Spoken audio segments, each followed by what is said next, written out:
Item ಯಾವುದೇ ಇರಲಿ try ಮಾಡಿ ಆಚಿ ಚಿಕನ್ ಮಸಾಲಾ. ಆಚಿ ಚಿಕನ್ ಮಸಾಲಾ. ಮೈಸೂರಿನ ವರಕೋಡು ಗ್ರಾಮದಲ್ಲಿ ನಡೆದ ಕಾರ್ಯಕ್ರಮದಲ್ಲಿ ಪಾಲ್ಗೊಂಡ ಸಿಎಂ ತಮ್ಮ ರಾಜಕೀಯ ನಿಲುವು ಹಾಗೂ ಮಗ ಯತೀಂದ್ರ ಭವಿಷ್ಯದ ಬಗ್ಗೆ ಮನಬಿಚ್ಚಿ ಮಾತಾಡಿದ್ದಾರೆ. ನೋಡೋಣ ಬನ್ನಿ. ಯತೀಂದ್ರ ಹೇಳ್ದವೆಲ್ಲನೂ ಕೂಡ ಮಾಡಿಕೊಡ್ತೇನೆ ಅಂತಕ್ಕಂಥ ಮಾತುಗಳನ್ನು ಹೇಳಲಿಕ್ಕೆ ಬಯಸ್ತಾ ಇದ್ದೀನಿ. ನನಗೆ ಹೇಗೆ ರಾಜಕೀಯವಾಗಿ ನೀವು ಬೆಳೆಸಿದ್ದೀರಿ, ಯತೀಂದ್ರನ್ನು ಕೂಡ ಬೆಳೆಸ್ತಕ್ಕಂಥ ಕೆಲಸವನ್ನು ಮಾಡಬೇಕು ನೀವು ಅಂತಕ್ಕಂಥ ಮಾತುಗಳನ್ನು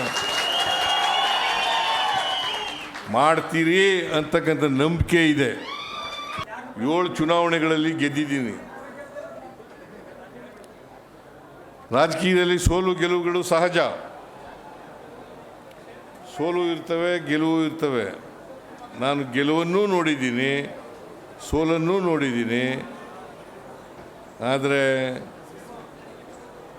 ನಾನು ಜನಸೇವೆಯನ್ನು ಮಾತ್ರ ಮರೀಲಿಕ್ಕೆ ಹೋಗಿಲ್ಲ. ಇವತ್ತಿನವರೆಗೂ ಕೈಲಾದಷ್ಟು ಜನಸೇವೆಯನ್ನು ಮಾಡ್ಕೊಂಡು ಬಂದಿದ್ದೀನಿ, ಮುಂದೆನೂ ಮಾಡ್ತೀನಿ. ನಾನು ಕೊನೆ ಉಸಿರಿರೋವರೆಗೂ ಕೂಡ ರಾಜಕೀಯದಲ್ಲಿ ಇರ್ತೇನೆ.